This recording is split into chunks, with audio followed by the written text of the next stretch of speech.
Hi, welcome to A Foreigner in the Philippines. Well, I'm looking at a few of the messages that I get, and as I'm a little bit behind in my messages because, as you may know, I've been recovering from a surgery that I had a month ago, and I've been under what I've been laughingly called house arrest for a month, where I really didn't do very much at all. Then I started walking, and it's what I call a 4x4 walk down to the road. A little bit rough, a little bit slippy when there's a lot of rain, which we've been having lately. So it was a little bit more arduous than I thought, and I should have been taking it easy. So for the last nearly a week, 6 days, I've been under what I call house arrest, okay, which is that I don't do anything. I don't lift anything more than a cell phone, okay. So one of the things that I've been doing is I've been doing a lot of studying, and at one time when Beth and I lived in for that short time in Cebu, while she was at work, she was still working at the hospital, so to fill in my time and to honor the fact that I'd married someone who was a staunch Christian, I decided that I would go to Bible classes, mainly because I was very interested in the work of Jesus Christ. And of course at that time what I was really looking at was that I considered that he was a great man, but I didn't know very much about the background. I didn't know anything. I hadn't, up to that point, I hadn't read the Bible, so I decided, well, maybe I should know more about this so that I can actually talk to Beth on her own terms. And so I was fortunate. I got one-on-one tuition from one of the missionaries that worked at the Bible Study Center, and she was incredibly kind. And now, having read the book that I've been mentioning a few times in my recent videos, which was the case, it was called The Case for Christ, and the basis of the book was that a seasoned court journalist had taken it on himself to view the case for Christ, true, false, good, bad, and to pursue it as if he were actually researching a case. And he looked at all of the evidence, and he was very fortunate over a nearly 2-year period. He was very fortunate to be able to go and interview 13, I think it was 13 or maybe 14 of the world's top philosophers and scholars of both philosophy and history. And also he was able to interview a top court psychologist and other people that he could go to and say, why do you think the case for Jesus Christ being the Savior, being the Son of God, what's your take on that? Why is it? And these people, of course, were extremely accomplished people, and were professors at various universities, top universities in America and England, and were top professors. And so I read that book, was overwhelmed by what I saw, by what I read, and it completely pushed me over into thinking that it's about time that I should commit. And I actually spoke to Pastor Timio yesterday, and I told him that I wanted to be baptized. So that was a big moment for me, and this is typical of the kind of message that I've actually been getting. This is from a subscriber, Bob, and he says, Terence, you probably surmised that many of your subscribers have been praying for your eyes to be opened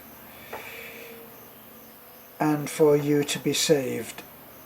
We give God the glory, and also Beth for being such a good testimony, and I can agree with that, and I am feeling very fortunate. I would recommend this book to anyone, whether you are already a staunch believer or not. It will amaze you in terms of how the whole subject of Jesus, the resurrection, the crucifixion, and all of the testimonies, which is what the works of Matthew, Mark, Luke and John and Paul, that's what they are. They're the testimonies of those men who were there at the time, who saw Jesus, who actually saw him when he was resurrected. And the resurrection is put down in this book as being a very key point for the beginning of the religion. Up to that time, it actually seemed as if for a moment there, as they watched Jesus suffer this terrible death on the cross, that it had been a failure. But then when Jesus was resurrected, the tomb was found to be empty, and then he appeared. Now, something that was never covered in the book, but one aspect was covered, and that was the brutality of the crucifixion. The brutality of the crucifixion was so extreme that it surprised me that Christ ever made it to Calvary to actually be hung on the cross, and it describes in very graphic details just how much anybody that was crucified suffered. But they made a special case of him and really went to town, believe me.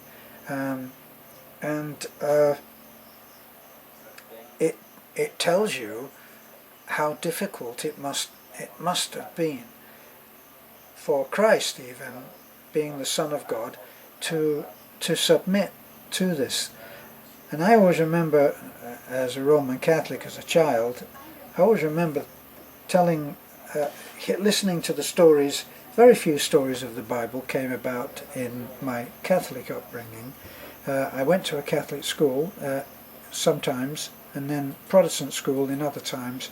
The Bible never really got a hard going over, but I do remember the moment in the Garden of Gethsemane where Christ actually says that he doesn't want to do it. He doesn't want to go through with it. Didn't he say, let this cup pass from me? That he didn't know. I guess he had a moment of doubt where he didn't think he could do it.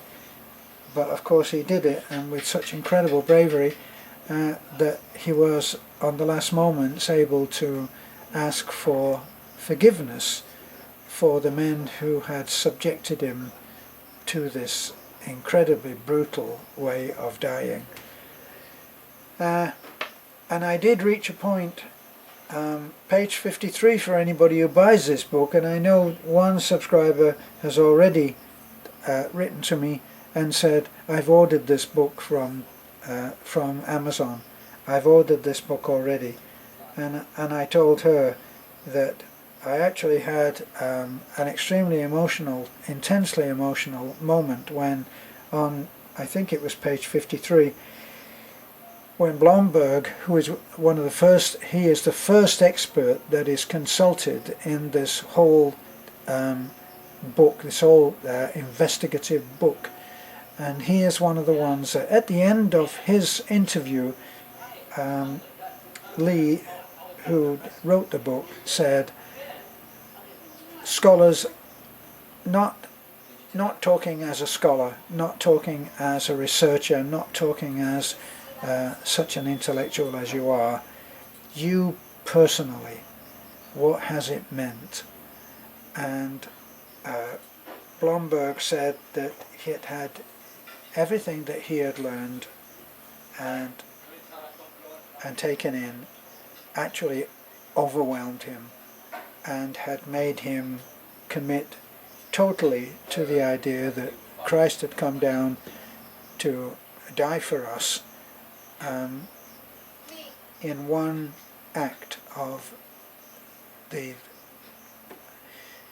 crucifixion and the resurrection, and that's what did it all. And it also goes in at the end to how extreme this experience was.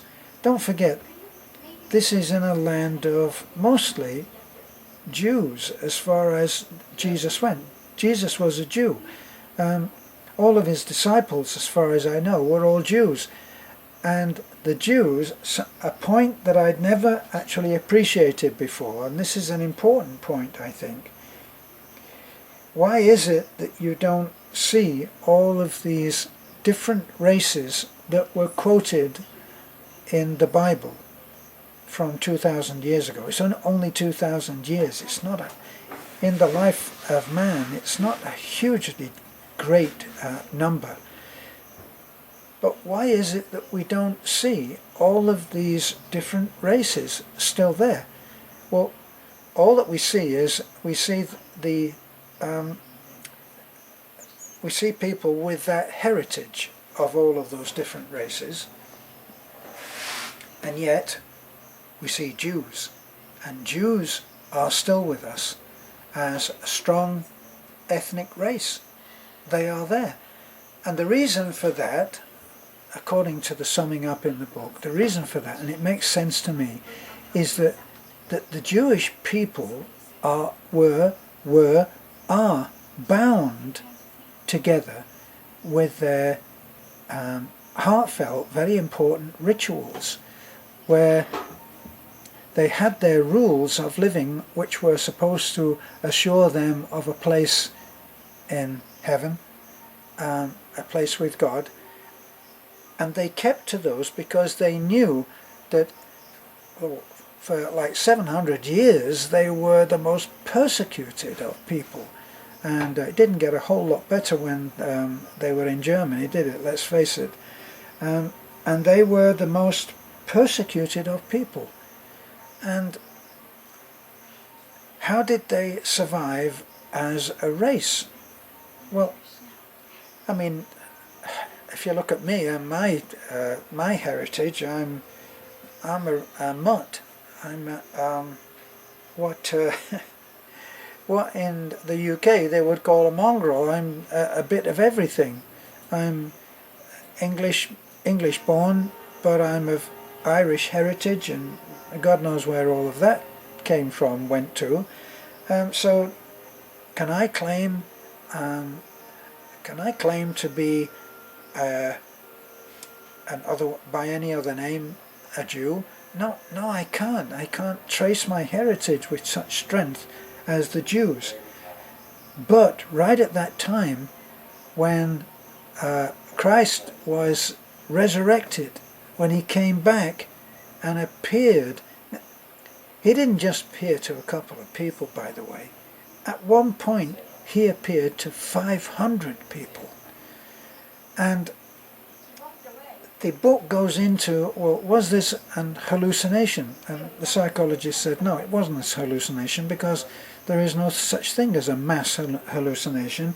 Hallucinations are private things, personal, single, one mind, seeing what it wants or whatever it's seeing.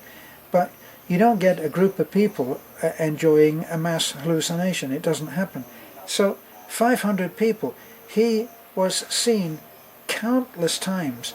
He sat and had dinner with the people that were close to him. And I'm sure that when that happened, he wasn't in the kind of shape that he had been in when he died. Even though they do say that Doubting Thomas, as we were always taught that he was, that Thomas said that he would not believe that Christ had been resurrected unless he could put his hand into the hole in the side where the spear had entered, and put his fingers in the holes where the nails were in the palms of the hand. Actually, the book gives the lie to the palms of the hand thing. The nails didn't go into the palms of the hand, they went into a point in the wrist. If they'd gone into the palms of the hand, the weight would never have been upheld. So there's a lot to learn about that, and the resurrection, the crucifixion was just part of the kind of thing that I learned. Incredibly interesting, by incredibly educated, highly studied, educated men of great intelligence and great spirituality too, is what I found.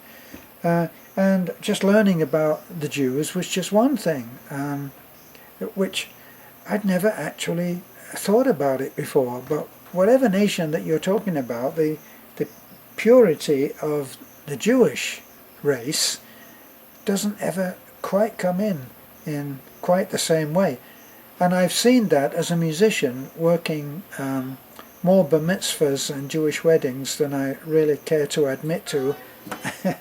I actually played at one Jewish wedding of quite very, very wealthy people, and the man was, the father was quite a well-known, even to me a Gentile, quite a well-known Jewish business figure in the country, and the family was completely split because the woman, I don't know whether it was the groom or the bride, who had married out of the Jewish faith. So absolutely, they didn't marry and interrelate, intermingle, inbreeding with other captive nations, the ones that they were held captive of. So unlike, say, even the African Americans, interbred, and the Irish coming to England, interbreeding. There's, my mother and father were, I think, first generation into the country, where they were born of Irish parents. So my grandparents were probably Irish, as pure as it gets, and then my parents, and then my parents down to me. So I would be, say, third generation of Irish. Well, you don't get that as much with the Jewish race. So the point I'm trying to make here is what the point was made in the book, was you had this incredible effect of what Jesus had taught, how he had become recognized as the Messiah by 10,000 Jews. After the resurrection, apparently 10,000 Jews went up and said, yes, this is the Messiah. Now, when he was crucified, apparently he was crucified along with some 30,000 Jewish men who were also crucified at that time, and not crucified but were put to death, were executed. Crucifixion, by the way, was a most shameful way to be executed. It was not allowed, as I've mentioned before. The Romans, who perfected this incredibly cruel way of killing someone, this was not just to kill them, this was to humiliate them, to degrade them, to put them to shame. And this was not a death which would endear Jesus because of the death. If anything, it was a shameful death, and yet he transcended that by rising from the dead and being seen as a living person, right? Not as a ghost. He didn't flit in and out of somebody's dreams. He came back. So that's what I've been studying, and that little thing that I just read there is typical of some of the kinds of comments that I've had. And did Beth have a lot to do with this? Oh yes. Yes, she did. But it all came together with this book, because the book is not the viewpoint of one person. The book is the viewpoint of highly educated men who are scholars in pursuit of the Gospels and of finding out the truth.